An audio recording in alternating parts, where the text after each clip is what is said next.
happy that I have a chance.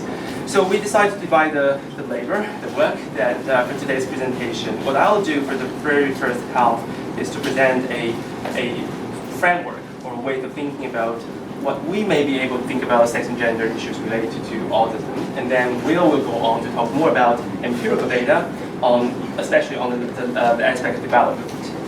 So as Stelios mentioned, people have this idea of autism being predominantly in males, but we also know that there are different kinds of people on the spectrum, high heterogeneity, but increasingly people are aware of there are also lots of females who are on the spectrum and who are actually quite outspoken about their experiences, who contribute a lot to the research community and also to people on the spectrum. The question is, when we talk about sex and gender, we usually treat it as a binary variable. So it's either or they are actually the same variable. So it's sex and gender binary 0 and 1. I wouldn't be able to go into very details of that one, and actually all the studies I'll be citing still are mostly based on this binary classification.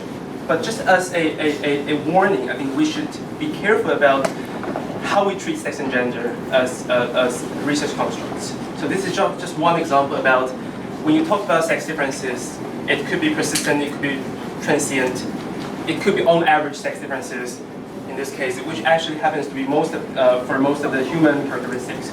It could be sexually dimorphic, which may be meaning that based on one feature you can define whether this person can be classified as being one sex or the other or the other one. And there are also lots of different variables associated with sex. So the most well-known one would be chromosomes, genes, or hormones. But there are also other issues as well. And I highly recommend you to read the Joe and McCarthy reviews, which are fantastic ones outlining this topic. But also, we know there's this construct called gender, which was originally stemming from the reproductive system of sex.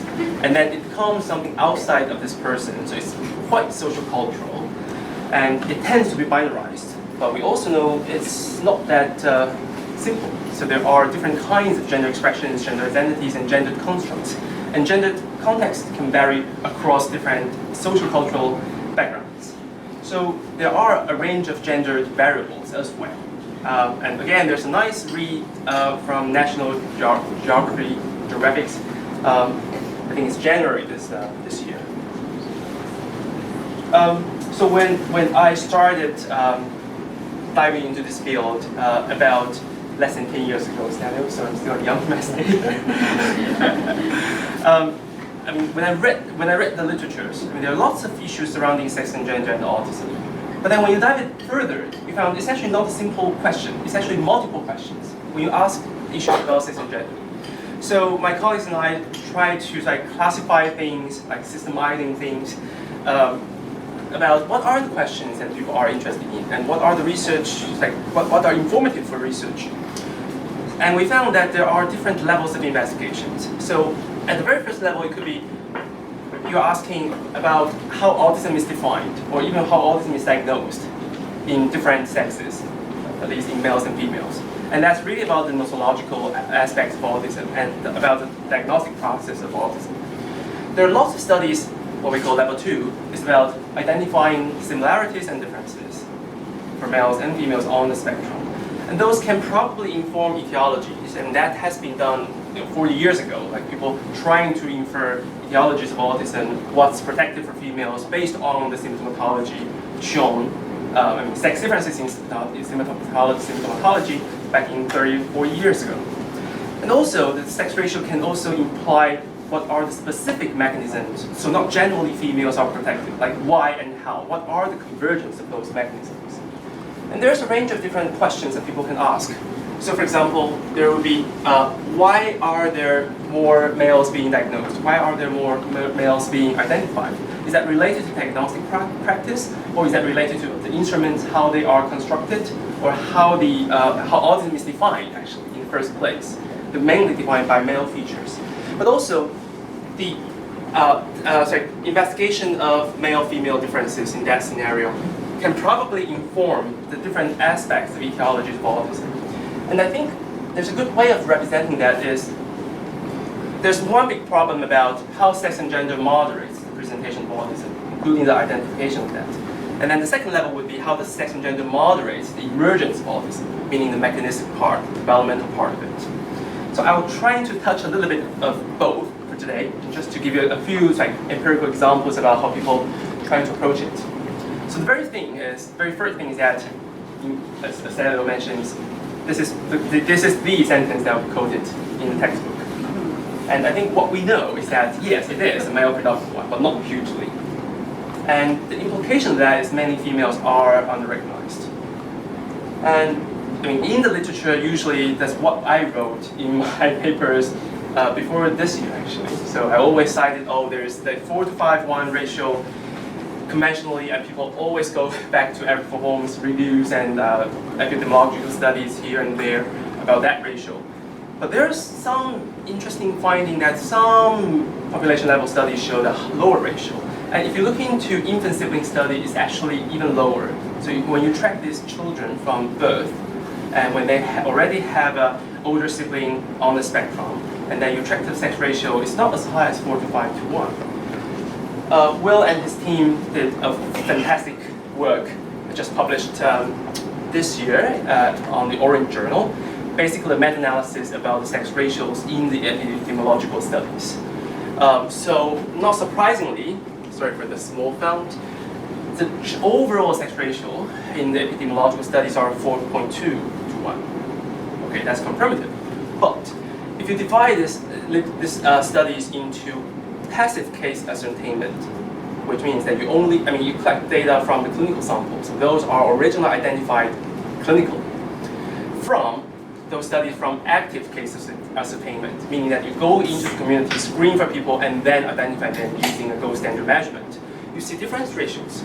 For active case ascertainment, you have a ratio about 3.25 to 1. For passive case ascertainment, you have 4.6 to 1 ratio. And the two confidence intervals do not overlap.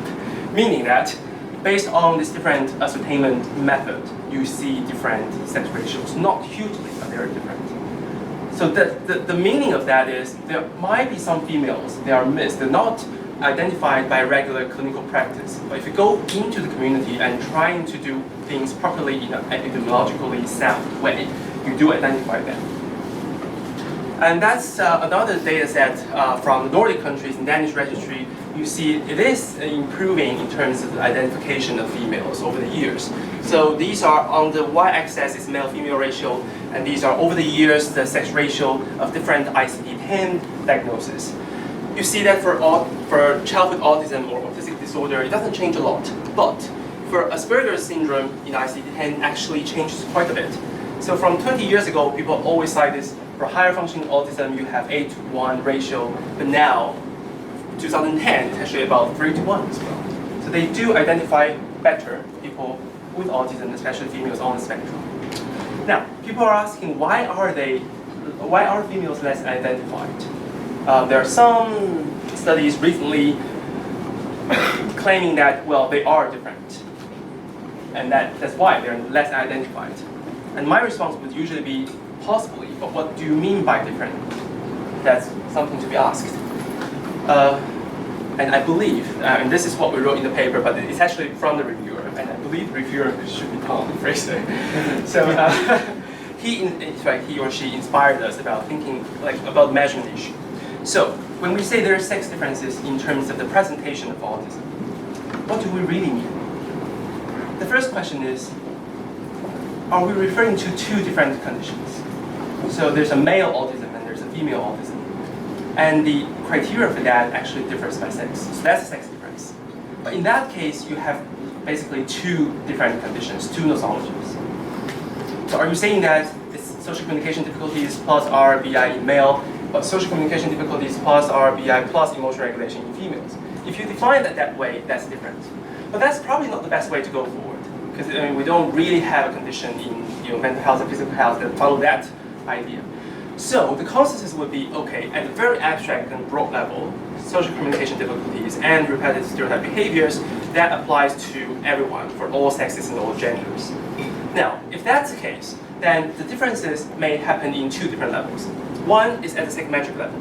we know there are different constructs contributing to social communication difficulties and also to RBI. We did the case that sex differences lie on the factor structure of these ones. So different subdomains constituting to the broader domains. And there is a differences based on this like subdomain level. That's one possibility. The other possibility is simply males and females may, on average, at some aspect, present their behaviors differently. And these behaviors are all reflective of the core autism characteristics. And this is a study by Tom Fraser and Antonio Harden. They basically apply the factor structure derived from previous psychometric studies using ADR and SRS data. They have 4 factors, 4 domains in social communication, 5 domains in RBI. They measured measurement invariance across males and female sample in the Simon simplex collection. What they found basically was that there is sex invariance, suggesting that these tools at least do have similar factor structure and characteristics, and they can be compared across the 2 sexes, at least in the Simon simplex collection. So that's reassuring. So basically saying that what you found from those instruments, are valid. And also there are other study, another one from Australian group looking into the AQ short version, also giving similar message. So based on that, what we know so far is that if you look into the differences given by the gold standard measures like ADR, ADOS, or SRS, or AQ, the common scenario is that it tends to be the case females are scored less on the RSV or RBI domain. It could be repetitive behaviors, it could be restricted interest, but generally there. Well, whether that's the same for the social communication domain really depends on the age and developmental level of the population. But the common scenario is that they score less on RSV. Basically it's suggesting that, at least from the gold standard measures, females may present autism differently in terms of less scorable items on these instruments. But there are also people talking about what if it's the case that the female presentations are not well captured by these instruments?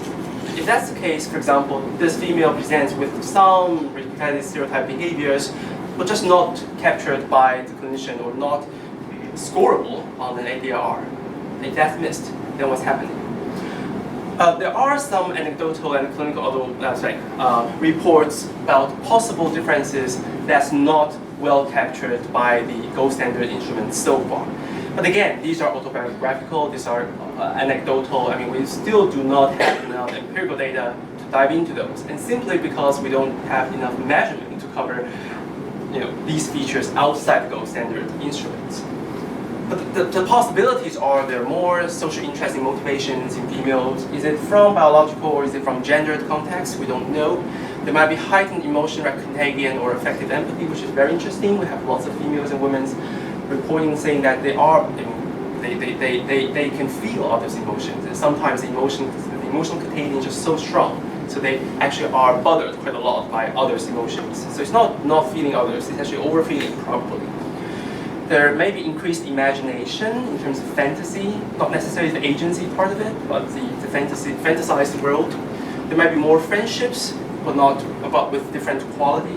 The thing is that you don't really rule out autism by asking, do you have a friend? That's really the key. There might be greater camouflaging of social difficulties, meaning that either because of this person's own will, or because of there's some automatic processes, or even because of the gendered context, the characteristics of autism of this person are not well recognized by other people. That's what we call camouflaging. And quite consistently, there might be different content of narrow interest. So people talk about transportations, dinosaur spaces, as you all know, boys, but probably there are more themes about animals, literature, pop operas, boy bands, manga. So the thing there is that it's not only about the content, it's really about the intensity of that, it's about the strength of that, it's about the exclusivity of that, it's about how much the daily functions are impaired, and what if the person is intruded.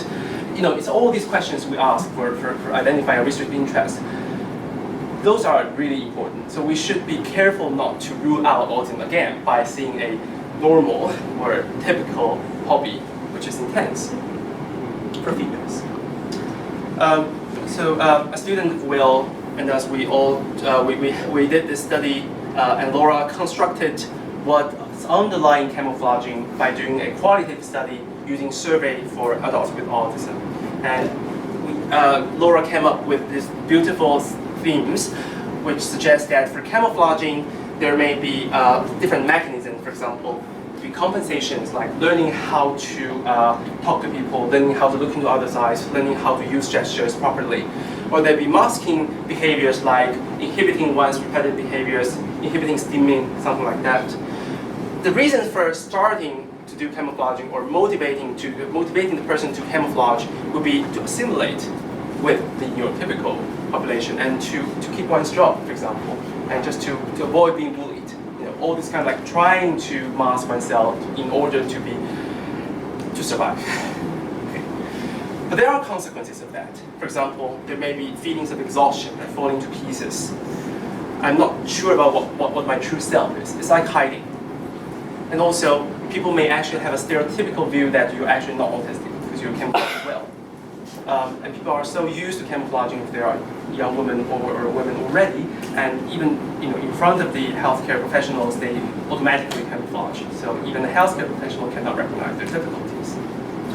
So these are the scenarios that's coming up through a lot of qualitative studies, lots of them led by Will and his team, really getting into understand what are the possible female phenotypes of autism that's not well captured by standardized instruments so far. But we still need lots of work to empirically and quantitatively know more about this. Okay, so there's another side of things about identification, which is girls and women are probably under-recognized, and that may be because not only the person, but also the environment. So this is a beautiful study done by Lortinsky et al. In Frankie Heppe's group.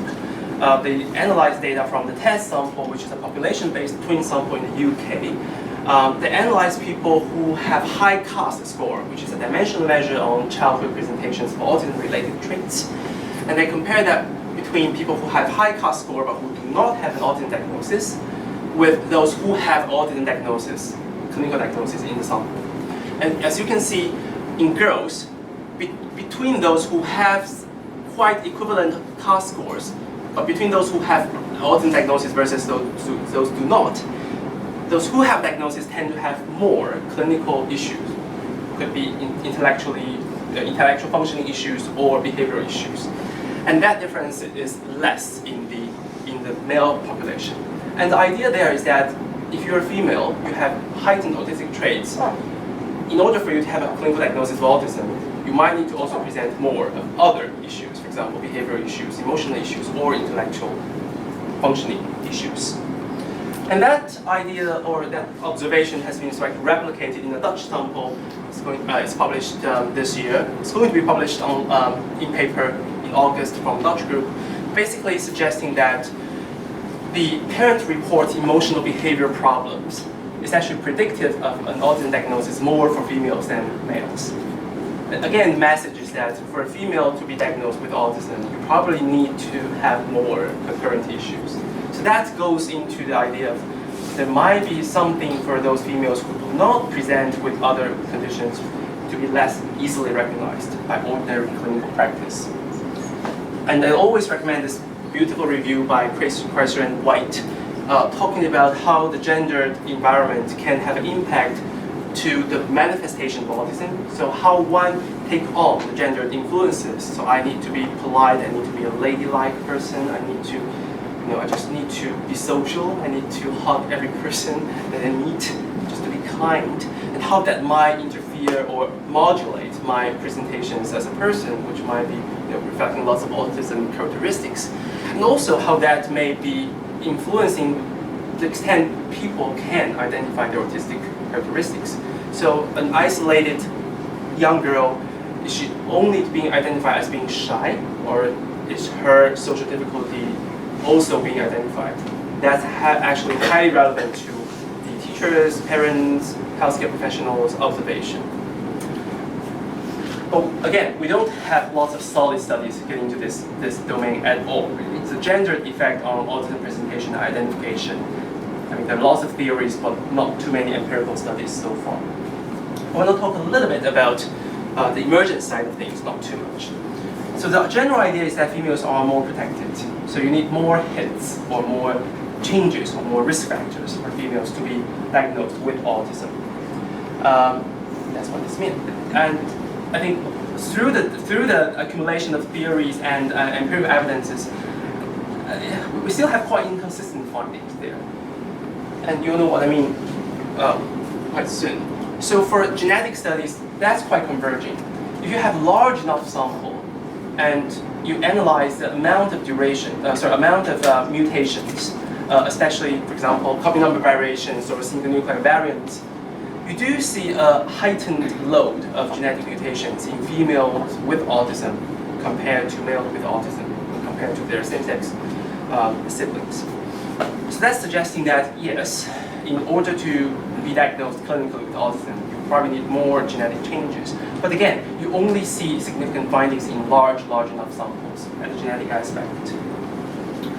The other possibility is actually that there might be different neural routes leading to autism. So the mechanism leading into a behavior phenotype of autism may be significantly modulated by one's being male or female. So this is a study in a Nordic country and tracking the trajectories of body length, body weight, and head circumferences growth from birth.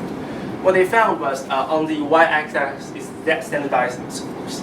So there is a non-significant findings different from neurotypicals in the male sample, but there's a trend towards microcephaly for the female autism kids. For the whole body or whole body length, whole body weight growth trajectory, you see the overgrowth for males with autism, but not in females. So there are some sex-dependent trajectories. In the brain imaging literature, there are quite a few studies already in different modalities, structural MRI, diffusion, resting state function MRI. And one of the converging findings is that there seems to be some significant diagnosis by sex interaction, meaning that at some brain regions, you show a sex differential effect of the diagnosis, suggesting that the neural signature, if you can call that, or neural representation of autism in the brain doesn't seem to be the same for males and females. But again, those are all relatively small sample studies, so there isn't really very converging evidence in terms of where in the brain you see that pattern. But there's a general trend you see that. So what about specific mechanisms? We know that there are two hypotheses I just mentioned. One is that females are more protected. The other is actually males and females require different neural routes to present with clinical autism. But can we learn from sex differences or the sex ratio in terms of what are the specific factors related to autism, the emergence of autism? It's a very complicated story, and I don't think we have a consistent finding so far. It's not an X chromosome thing. It's not a sex hormone thing. It's not a Y chromosome thing. That's the very least we know. But there's some initial approaches in order to identify the convergence of both. So the convergence of autism effect and the convergence between autism effect and effects related to sex and gender mechanisms. So sex differentiation or gender socialization. And one thing is from our group in the past, what we did is to observe what are the brain representation of autism in males. So male control, male autism. And we compare that with the brain differences between neurotypical males and neurotypical females, and to see to what extent they are alike. So if they are quite alike, it meaning that at the neural level, in terms of brain volume changes, you see characters representing autism to be similar to some extent to neurotypical sex differences. We didn't see that in the male sample, but we did see a pattern representing. So the pattern of the differences between women with and without autism represents the pattern of differences between neurotypical males and neurotypical females. In a way, the brain manifestation of autism in females represents some shift towards the maleness of the brain changes. Are you with me? Probably. I don't want to use the term masculinized, but that's used by some literature. But that's roughly what we're referring to. So in terms of how the brain looks in that particular sample. So there's some convergence at the brain volumetric study level, that there are similarities between how autism manifests in the brain and how brain differences in males and females reflects. And that's not only in the brain imaging sample. This is the This is a brain gene expression sample done by Donald Verling at UCLA then. They identified that there's the male bias expression genes in the brain. They do not overlap with autism candidate genes, but the male biased pathways, the downward pathways, actually overlaps with the downward pathways related to autism candidate genes. So again, there's some downstream overlap of the two. So there are some convergence between the mechanisms leading to autism and mechanisms contributing to sexual differentiation, at least. The very last thing I want to mention is that we know that the etiological structure of autism is related to both genetics, common variants, largely actually, and some substantial high impact rare variants, but also some possibly factors unaccounted by genetics, which could be environment, which could be gene-environmental interactions. So is it possible that what we saw about general female protective effect in the de novo mutations, I mean, they are protective, but there are sex moderation effects or gender moderation effects in other aspects of the etiologies of autism. This is my last slide. I wouldn't go into the details of each study, but it's kind of like a conceptual map of what might be the roles there. So the general idea is that we know de novo mutation can be quite causal to the clinical presentation of autism. We know there's some studies suggesting immune activation as a risk factor for autism, maternal immune activation. And it might be related to upward metabolic changes. We also know there are some common variants related to autism. And also environmental exposures to particularly hormone-related pathways can also have a causal role in autism. Now, there are some factors that actually are highly relevant to sex and gender, particularly sex in these cases. So for example, hormonal processes, sex hormone processes prenatally, they have a downstream impact to the immunal processes. And based on, for example, McCarthy's recent proposal, we know that the masculinization in mouse is actually relying on the male, the sex hormones. And it's actually the immune cells that are mediating this process. So the hormonal effect for mouse to be masculinized into male mouse is mediated by inflammatory responses, basically. So the hypothesis was that males are at a heightened, normally heightened inflammatory status. So in that case, if you have something adding on to that, say a maternal immune activation, it can more easily increase vulnerability of this male to be having a clinical autism phenotype. So that's an example of how the hormonal environment or the sex-related environment can have a modulating effect of the emergence of autism. And that model can apply to other factors related to sex and gender as well. And I'm happy to talk to you more about the details of this one. But I think it's good for now just to give you a snapshot of what we have in mind so far. And I'll hand over this to